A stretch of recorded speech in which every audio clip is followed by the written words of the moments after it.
श्री शिवाय नमस्तुभ्यम। हर हर महादेव। दोस्तों, पूज्य गुरुजी ने अभी अपनी कल की शिव महापुराण की कथा मैं आषाढ़ अमावस्या के दिन किया जाने वाला एक दीपक का एक ऐसा विशेष उपाय बताया है जो उन्होंने आज तक अपनी किसी भी कथा में नहीं बताया है। पूज्य गुरुजी ने कहा कि जब आपके हाथ तंग चल रहे हो, जब रुपये पैसे कहीं से प्राप्त ही ना हो पा रहे हो, जीवन में चारों तरफ से सिर्फ और सिर्फ परेशानियां आ गई हो, उनसे बाहर निकलने का कोई रास्ता ना दिखाई दे रहा हो, तो 25 जून 2025 बुधवार अमावस्या के दिन कर लेना एक दीपक और हल्दी वाला यह उपाय होगी। हर मनोकामना पूरी मिलेगी, सभी दोषों से मुक्ति, इतना धन आएगा कि संभाले नहीं संभलेगा। माता लक्ष्मी जी और महादेव जी के आशीर्वाद से पूरे साल धन बरसता रहेगा। दोस्तों, जैसा कि आप सभी लोग जानते हैं कि 25 जून 2025 यानी बुधवार को पड़ रही है आषाढ़ महीने की अमावस्या तिथि। और दोस्तों, यह वह तिथि है जो आषाढ़ महीने में पड़ने वाली सबसे बड़ी और आषाढ़ महीने की पहली अमावस्या तिथि है, क्योंकि यह बुधवार के दिन पड़ रही है। और हमारे हिंदू धर्म में इसका बहुत ही बड़ा और विशेष महत्व होता है। पूज्य गुरुजी ने कहा है कि अगर कभी भी मौका लग जाए और आषाढ़ महीने की अमावस्या तिथि बुधवार को पड़ जाए तो आप लोगों को सिर्फ और सिर्फ एक दीपक वाला उपाय तो अवश्य ही करना चाहिए, क्योंकि इन दोनों तिथियों का संयोग बहुत ही कम आता है। इसी के साथ दोस्तों, गुरुजी ने कहा है कि जब भी आषाढ़ महीने की अमावस्या तिथि पड़े तो आप लोगों को सिर्फ और सिर्फ एक दीपक वाला उपाय तो अवश्य करना चाहिए। यह उपाय इतना खास है कि अगर आपने सही मुहूर्त पर सही क्रिया अनुसार एक दीपक वाला यह उपाय कर लिया, जो प्राचीन काल के समय का महा उपाय है, मान के चलिए दोस्तों, महादेव जी के आशीर्वाद से आपके जीवन का कितना ही बड़ा दुख हो, उससे आपको मुक्ति मिल जाएगी। आपकी कोई भी मनोकामना हो, मान लीजिए आप नौकरी की तैयारी कर रहे थे तो आपकी नौकरी लग जाएगी, आपका बंद पड़ा व्यापार चल पड़ेगा। और दोस्तों, आप जिस बीमारी से आप बहुत दिनों से परेशान थे, उस बीमारी से आपको मुक्ति मिल जाएगी। आपके जीवन में धन आना शुरू हो जाएगा, आपके जीवन में धन आने के नए नए रास्ते खुल जाएंगे। और मान के चलिए दोस्तों, फिर आपको किसी भी प्रकार की परेशानी का सामना नहीं करना पड़ेगा। इसीलिए दोस्तों, 25 जून बुधवार अमावस्या के दिन आप लोगों को इस वाले उपाय को जरूर कर लेना है। भले ही आपने पूरे साल भर इस उपाय को ना किया हो, पर अगर आपने इस आषाढ़ महीने में पड़ने वाली अमावस्या के दिन अगर इस वाले उपाय को कर लिया तो आपको इस उपाय को करने का वह फल मिलेगा जिसकी आपने कभी कल्पना भी नहीं करी होगी। इसीलिए आप लोग इस दीपक वाले उपाय को एक बार जरूर कर लेना, ताकि आप लोगों के हाथ से यह मौका न जा सके और आपको इस उपाय को करने का फल मिल सके। दोस्तों, यह उपाय पंडित जी ने अपनी अभी की ही शिव महापुराण की कथा में बताया है, जो इस उपाय को आज हम आपको बहुत अच्छे से समझाने वाले हैं। इस वीडियो को देखने के बाद इस उपाय को समझने के लिए आपको कोई और वीडियो को देखने की जरूरत नहीं पड़ेगी। तो दोस्तों, इस उपाय को आपको कैसे करना है, कब करना है, कहां पर करना है, और उपाय को करते समय आपको किन किन गलतियों को नहीं करना है और आपको किन किन बातों का ध्यान रखना है, ये सारी जानकारी हम आपको इस वीडियो में देंगे। तो चलिए भक्तों, उपायों को शुरू करते हैं। अगर आप भी चाहते हैं कि महादेव जी का आशीर्वाद आप पर सदैव बना रहे तो वीडियो को लाइक करें, चैनल को सब्सक्राइब करें और कमेंट बॉक्स में हर हर महादेव जरूर लिखें। और अपने फायदे के लिए, गरीबी दूर करने के लिए इस वीडियो को पूरा देखकर जाना। यदि आज आपने वीडियो को बीच बीच में से देखा, काट काट कर देखा, तो जीवन में आपको कभी सफलता हासिल भी नहीं होगी। देखिए दोस्तों, यह 25 जून बुधवार अमावस्या का दिन यह इतना खास होता है, इतना महत्वपूर्ण होता है। देखा गया है कभी कभी बड़े बड़े पूजा पाठ अनुष्ठान से जो मनोकामना पूर्ण नहीं होते, वह 25 जून बुधवार के दिन एक छोटे से उपाय करने से ही आपकी मनोकामना पूर्ण हो जाती है। अब हम समझते हैं इस वाले उपाय को हमें करना किस समय है। इस एक हल्दी दीपक वाले उपाय को हमें इस अमावस्या के दिन करना किस समय है। तो देखिए, इस उपाय को करने का जो समय है वह सुबह का समय है और शाम का समय भी है। अब देखिए, यहां पर हम मुख्य रूप से सुबह का समय नहीं बोलेंगे, क्योंकि 25 जून बुधवार अमावस्या का दिन है और इस दिन प्रदोष काल के समय का बहुत महत्व होता है। बाकी अगर सुबह के समय भी करेंगे तो भी अच्छा होगा, उसमें कोई भी दिक्कत वाली बात नहीं है। तो चलिए जानते हैं इस विशेष उपाय के बारे में। लेकिन उससे पहले एक प्रार्थना, अगर आप इस चैनल पर नए हैं तो आप इस वीडियो को लाइक करें, चैनल को सब्सक्राइब करें और कमेंट बॉक्स में आप अपनी राशि या अपना नाम जरूर डाल दें, क्योंकि हम राशि से जुड़ा भाग्य भी बताते हैं और भाग्य में चल रही परेशानियों को दूर करने के लिए वह आसान से आसान उपाय भी बताते हैं। तो चलिए अब हम अपने सबसे पहले उपाय की बात कर लेते हैं। देखिए, आषाढ़ मास के दिनों में विशेषकर भगवान शिव और माता पार्वती और विष्णु भगवान का पूजन किया जाता है। अब साथ ही साथ अमावस्या का दिन भी पड़ गया है, तो ऐसा समझ लीजिए आपके जीवन में धन भी आएगा, सुख भी आएगा, धन बढ़ेगा भी, और साथ ही साथ आपके जीवन के सारे संकटों को भगवान शिव जी दूर कर देंगे। तो चलिए सबसे पहले बात कर लेते हैं सबसे पहले उपाय की, जो कि अमावस्या वाले दिन आपको विशेष कर करना है। और इस उपाय को करने से आपकी कोई भी ऐसी इच्छा, कोई भी विश जो अभी तक अधूरी है, पूरी नहीं हो रही है, तो आपकी बड़ी से बड़ी विश और मनोकामना भी पूरी हो जाती है जब आप अमावस्या वाले दिन इस पहले उपाय को कर लेते हैं। तो देखिए, आप सभी जानते हैं कि श्री हरि विष्णु जो है उन्हें तुलसी दल सबसे प्रिय है। बिना तुलसी माता के श्री हरि विष्णु अधूरे हैं और बिना तुलसी पत्तों के श्री हरि विष्णु का भोग अधूरा है। अब श्री हरि विष्णु को प्रसन्न करके आप अपनी किसी भी मनोकामना को पूरा कर सकते हैं, क्योंकि श्री हरि विष्णु प्रसन्न हो गए तो आपकी कोई भी विश और इच्छा मनोकामना अधूरी नहीं रहेंगी। तो आपको तुलसी के 5 पत्ते लेने हैं। अब यह 5 तुलसी के पत्ते जो आपने लिए हैं, यह 5 तुलसी के पत्ते आपको श्री हरि विष्णु को अर्पित करने हैं। अपने घर के मंदिर में ही ठीक है, ऐसा आपको करना है। आपके घर में श्री हरि विष्णु की कोई मूर्ति है, प्रतिमा है, वहां पर यह 5 तुलसी के पत्ते आप रखें और साथ ही साथ एक देसी घी का दीपक घोल बाती का आपको लगाना है और ओम नमो भगवते वासुदेवाय नमः इस मंत्र का आपको 11 बार जप करना है। देखो मंत्र कौन सा है, ओम नमो भगवते वासुदेवाय नमः। और फिर श्री हरि विष्णु से अपनी विश, अपनी इच्छा, अपनी मनोकामना कह देना और फिर देखना आपकी विश और इच्छा, जो भी आपकी मनोकामना है, जो भी अपने जीवन में आपको चाहिए। अगर निर्धनता बहुत है, आप अपने घर से गरीबी को दूर करना चाहते हैं, या फिर धन आपका बढ़ता नहीं है, आप चाहते हैं कि आपका धन बढ़े, या फिर आपके घर में फिजूल खर्ची बहुत होती है, पैसा आपके पास नहीं रुकता है, आप चाहते हैं कि पैसा आपके पास रुके, या फिर घर में कोई व्यक्ति ऐसा है जो बहुत बीमार रहता है, या फिर किसी का विवाह नहीं हो पा रहा है, तो जो भी आपकी इच्छा है, जो भी आपके विश है, बस एक बार श्री हरि विष्णु से कह देना। क्योंकि अमावस्या भी इस दिन है, साथ ही साथ साल का सबसे बड़ा दिन है। यह दिन इतना उत्तम है कि जो आप श्री हरि विष्णु से मांग लेंगे, जो उनसे कह देंगे, वह आपकी विश, आपकी मनोकामना को बहुत जल्दी पूरा कर देंगे। तो यह पहला उपाय है। चलिए बात करते हैं दूसरे उपाय की। देखो, यदि आपके जीवन में आर्थिक संकट बहुत अधिक हो रहे हैं, धन की समस्या लगातार जीवन में बनी हुई है, एक एक रुपयों को प्राप्त करने के लिए आपको बहुत अधिक मेहनत कर रहे हैं, तो आज रात्रि में सोने से पहले आपको यह एक चमत्कारी दीपक का उपाय अवश्य करना है। या फिर यदि आपका जो व्यापार है, बिजनेस है, दुकान है, वह अच्छे से नहीं चल पा रही है, तो आज रात्रि में इस विशेष दीपक का उपाय आपको अवश्य करना चाहिए। देखो दोस्तों, दीपक हमारे घर में सभी नकारात्मक शक्ति को बाहर करता है। यह उपाय आपको साल में केवल एक बार करने का ही मौका मिलता है। देखिए, इस उपाय के लिए आपको तुलसी जी की जो सूखी लकड़ी होती है उसे ले लेना है। देखिए दोस्तों, यदि आपके पास पुरानी तुलसी जी की लकड़ी है तो उसे आप ले सकते हैं, और यदि आपके घर में तुलसी जी जो लकड़ी है वह सूखी हुई है तो उसकी लकड़ी आप तोड़ करके इस्तेमाल कर सकते हैं। लेकिन आपको ध्यान रखना है कि सूर्यास्त से पहले पहले ही आपको यह जो तुलसी जी की लकड़ी है इससे अवश्य ही तोड़ लेना है। तो इस उपाय के लिए आपको सबसे पहले तो एक मिट्टी का दीपक लेना होगा। चाहे तो आटे का दीपक भी ले सके, क्योंकि आटे का दीपक सभी दीपक में सर्वोत्तम माना गया है। इस दीपक के अंदर आपको शुद्ध घी का प्रयोग करना होगा और इससे दीपक के अंदर आपने जो तुलसी जी की लकड़ी ली है उसे भी रख देना है। लेकिन ये जो तुलसी जी की लकड़ी है, इसमें आपको चारों तरफ अच्छे से घी लगा लेना है। देखिए, गुरु जी ने बताया है कि जो तुलसी जी की लकड़ी है, यदि आप उपाय करते हैं और बहुत ही शीघ्रता से जल जाती है, तो इसके लिए आपको एक कार्य करना है। आपको थोड़ी सी रुई ले लेनी है और उस रुई को आपने जो तुलसी जी की लकड़ी ली है उस पर अच्छे से चारों तरफ लपेट देनी है। तुलसी जी की लकड़ी के ऊपर रुई लपेटने के बाद इसे आपको पूरा घी के अंदर डुबो लेना है। अब इसे आपको बाती के रूप में प्रयोग करना है। अब दोस्तों, इस दीपक को आपको प्रज्वलित कहाँ करना है?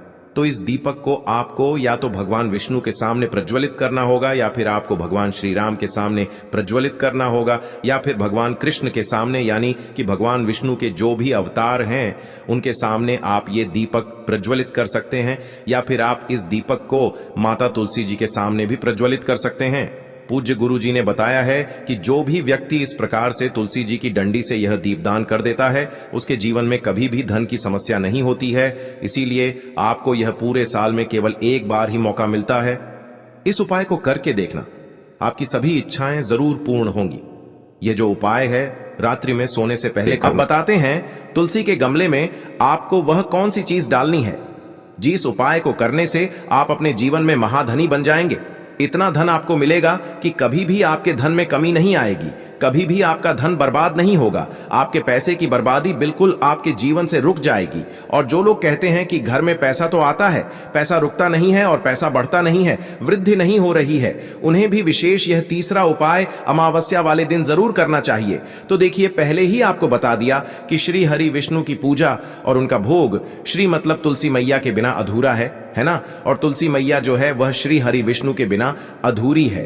तो देखिए, जब भी आप तुलसी का कोई उपाय करेंगे तो सीधे सीधे आप श्री हरि विष्णु को प्रसन्न कर लेते हैं। अब व्यक्ति को, यानी जो भी व्यक्ति है, किस व्यक्ति को कितना धन देना है, यह श्री हरि विष्णु के हाथ में होता है। धन देने का काम माँ लक्ष्मी करती है, जो कि माँ तुलसी का ही एक रूप है। माँ तुलसी जो है यह माता लक्ष्मी का ही स्वरूप है ना।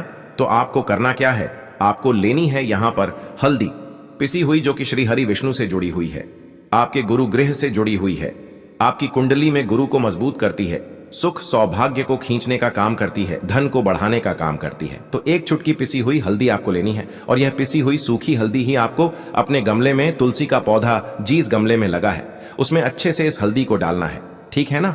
और ओम नमो भगवते वासुदेवाय नमः इस मंत्र का जाप करना है। कितनी बार, कम से कम 11 बार जाप करना है। ओम नमो भगवते वासुदेवाय नमः इस मंत्र का जाप करते रहना है, और हल्के हल्के से तुलसी के पौधे में आपको पूरे गमले में पीसी हुई हल्दी का छिड़काव करना है। तो देखिए, जो व्यक्ति इस उपाय को अमावस्या के दिन कर लेता है, ऐसा समझ लीजिए अपने जीवन से नहीं आने वाली 7 पीढ़ियों के जीवन से निर्धनता और गरीबी को दूर कर देता है। क्योंकि हल्दी जो है ना, यह साधारण नहीं है। हल्दी इतनी उत्तम होती है कि रातों रात आपके जीवन में चमत्कार करती है। आपने देखा होगा कि कोई भी शादी होती है, विवाह होता है ना, कोई भी ऐसा शुभ काम हम करते हैं उसमें हल्दी जरूर लेते हैं। गृह प्रवेश जब हम करते हैं तो हल्दी के स्वास्तिक का निर्माण करते हैं। कोई भी अच्छा काम करने जा रहे हैं, हल्दी उसमें लेते हैं, और हल्दी जो है यह आपके गुरु ग्रह को मजबूत कर देती है। अगर कुंडली में गुरु कहीं ना कहीं मजबूत है तो इससे उत्तम उपाय आपको ऐसा समझिए अमावस्या का मिलेगा नहीं। बहुत ही उत्तम उपाय है, तुलसी के गमले में एक चुटकी पीसी हुई हल्दी डालना है। तो यह बहुत ही उत्तम उपाय है।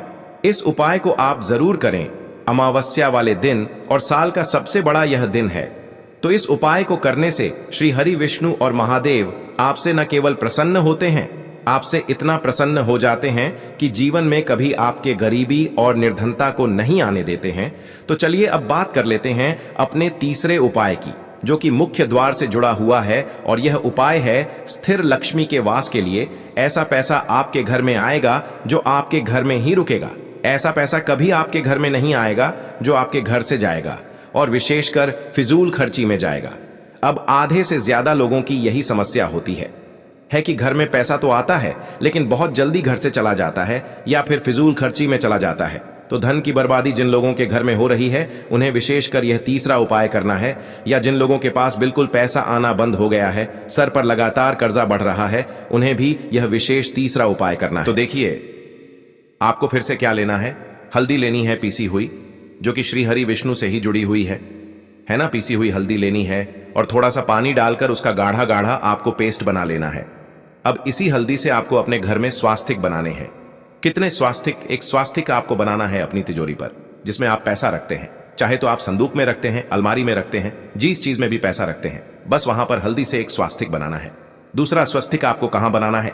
अपने घर के मंदिर में, है ना।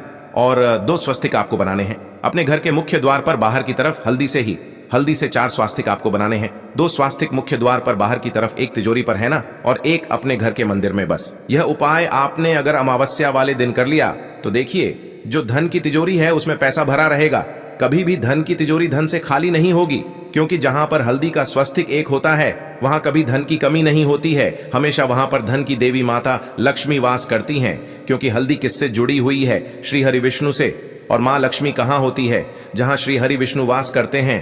अब बात करें कि आपके घर का मंदिर जो है उसमें अगर आप एक स्वास्तिक बनाते हैं तो आपके घर से ऊर्जा जो है, पूरे में ऊर्जा फैलती है ना। तो आपके घर में पॉजिटिव एनर्जी बढ़ती है, सकारात्मक ऊर्जा बढ़ाती है। जब आप अपने घर के मंदिर में हल्दी का स्वस्तिक बनाते हैं, आपके घर से बुरी शक्तियां, नेगेटिव एनर्जी जैसी चीजें बिल्कुल आपके घर में नहीं रुकती हैं। मुख्य द्वार तो इतना उत्तम होता है कि मुख्य द्वार से ही माँ लक्ष्मी की नजर सबसे पहले आपके मुख्य द्वार पर ही पड़ती है। और मुख्य द्वार पर अगर आपने हल्दी के स्वस्तिक बना दिए तो माँ लक्ष्मी देखते ही प्रसन्न हो जाती है, क्योंकि यह श्री हरि विष्णु से जुड़ी हुई है ना। और हल्दी के स्वास्तिक जहां पर जो व्यक्ति अपने घर के मुख्य द्वार पर बनाते हैं, ऐसा समझ लीजिए माँ लक्ष्मी उनके घर में वास करती ही करती है, और कभी भी ऐसे घर को फिर छोड़कर नहीं जाती है। स्थिर लक्ष्मी का वास आपके घर में होगा। यह हल्दी के स्वास्तिक वाला उपाय अमावस्या के दिन बहुत ही उत्तम है। साथ ही साथ कोशिश करें कि इस दिन गाय माता को हरी घास अवश्य खिलाएं। अगर आपको हमारी ये वीडियो पसंद आई हो तो हमारे इस वीडियो को लाइक करें, चैनल को सब्सक्राइब करें, कमेंट बॉक्स में लिखें हर हर महादेव, जय मां लक्ष्मी। अब बात करते हैं अगले उपाय की। देखिए, हम सभी के घरों में माता तुलसी का पौधा अवश्य ही होता है। तो देखिए, हमें तुलसी जी के पौधे से सबसे पहले तो 3 पत्ते तोड़ने हैं। देखो, एकादशी वाले दिन आपको तुलसी के पत्ते नहीं तोड़ने हैं। तो देखिए, तुलसी जी के आपको 3 पत्ते तोड़ लेने हैं, और इन तुलसी जी के पत्तों को तोड़ने के बाद आपको एक चुटकी हल्दी भी अपने साथ में लेनी है। हल्दी के अंदर आपको जल मिलाकर के पेस्ट के रूप में तैयार करना है और इसी के साथ में आपको एक दीपक भी लेना होगा। दीपक आप मिट्टी का भी ले सकते हैं, आटे का भी ले सकते हैं और इस दीपक में आपको शुद्ध घी डाल करके इसमें आपको लंबी रुई की बाती का प्रयोग करना है। देखिए दोस्तों, आपके पास है 3 तुलसी जी के पत्ते हैं। तो पहला जो तुलसी जी का पत्ता है उस पर आपको सबसे पहले तो जो आपने हल्दी ली है उसकी एक बिंदी लगानी है। और पहला जो तुलसी जी का पत्ता है, आपके घर में भगवान विष्णु का चाहे कोई सा भी स्वरूप हो, चाहे लड्डू गोपाल जी का स्वरूप हो या फिर भगवान कृष्ण की आपके मंदिर में प्रतिमा हो या फिर भगवान श्री राम की प्रतिमाएं, उनके सामने आपको पहला तुलसी जी का पत्ता अर्पित करना है। अब देखिए दोस्तों, आपके पास जो 2 तुलसी जी के पत्ते हैं और आपके पास जो एक दीपक है, इन्हें आपको लेकर के पहुंचना है अपने ही घर में तुलसी जी के पौधे के पास में। देखिए, सबसे पहले तो आपके पास जो 2 तुलसी जी के पत्ते हैं उन पर भी आपको हल्दी की एक एक बिंदी लगानी है और उन दोनों ही तुलसी जी के पत्तों को आपको अपने घर में तुलसी जी के पौधे के वहां पर ही अर्पित कर देने हैं। और इस प्रकार से यह दोनों पत्ते भी तुलसी जी के पौधे के पास में अर्पित करने के बाद अंत में जो आपके पास एक लंबी बाती का दीपक है, इसे आपको तुलसी जी के पौधे के पास में ही प्रज्वलित कर देना है। जो भी व्यक्ति अपने ही घर पर इस प्रकार से तुलसी जी के 3 पत्तों का यह उपाय कर लेता है तो उसका परिवार हमेशा खुश रहता है, उसके परिवार में कभी भी कोई भी संकट उत्पन्न नहीं होता है और यदि आपके घर में जो भी गृह क्लेश है वह भी समाप्त होते हैं। तो इस प्रकार से यह सुंदर सा उपाय करना है। अब बात करते हैं अगले उपाय के लिए। आपको लेना है 11 चावल के दाने। गुरु जी ने कहा है चावल के दाने खंडित नहीं लेने हैं, बिल्कुल साबुत होने चाहिए। उसके साथ में आपको लेना है एक बेलपत्र। बेलपत्र का भी एक नियम है, अगर आपके पास बेलपत्र नहीं है तो आप शिवलिंग से उठाकर उसको पुनः शुद्ध जल से धोकर इस्तेमाल कर सकते हैं। इस प्रकार आपको बेलपत्र लेना है। इसके बाद आपको एक लोटा जल लेना है। अब ये सब सामग्री लेकर आपको जाना है महादेव के मंदिर में। देखो, अब आपको उत्तर साइड में खड़े हो जाना है और सबसे पहले आपको एक बेलपत्र अपने हाथ पर और 11 चावल दाने रखकर शिवलिंग के ऊपर अपना नाम और गोत्र बोलते हुए समर्पित कर देना है और ओम नमः शिवाय श्री शिवाय नमस्तुभ्यं का लगातार जाप करना है। अब आपको जो एक लोटा जल साथ में लेकर आए थे उसे धीरे धीरे बेलपत्र और चावल दाने के ठीक ऊपर आपको समर्पित करते जाना है और शिव पुराण के मूल मंत्र श्री शिवाय नमस्तुभ्यं का 11 बार जाप करना है और अपनी मनोकामना बोलते जाना है। देखो, बस छोटा सा उपाय करना है, देखना एक दिन आपके सब काम बनने लग जाएंगे। गुरु जी का बहुत ही विशेष उपाय है। चलते हैं तीसरे उपाय को। लेना है एक गोल बाती का दीपक। आप चाहें तो मिट्टी का ले सकते हैं या फिर घर से शुद्ध आटा मढ़कर उसका दीपक आप तैयार कर सकते हैं। इसके बाद आपको लेना है शुद्ध गाय का घी। अगर वो नहीं है तो कोई भी देसी घी इस्तेमाल कर सकते हैं जिससे आपको दीपक प्रज्वलित करना है। देखो, अब ये सब सामग्री लेकर आपको जाना है प्रदोष काल में आपके घर पर तुलसी जी के घेरे के पास में। देखो, ये उपाय तो आपको अवश्य करना है। देखो, वहां पहुंचकर सबसे पहले वो दीपक आपको प्रज्वलित कर देना है और ओम नमो भगवते वासुदेवाय नमः का 11 बार जाप करना है। उसके बाद आपको अपने सीधे हाथ में थोड़ी हल्दी लेकर उस दीपक में अपना नाम और गोत्र बोलते हुए डाल देना है। उसके बाद माता लक्ष्मी से आपको प्रार्थना करना है कि हे महालक्ष्मी, हमारी सभी दुख तकलीफों को दूर करो। हे महादेव, हमारे सब दुख कष्टों को खत्म करो। इस भावना से आपको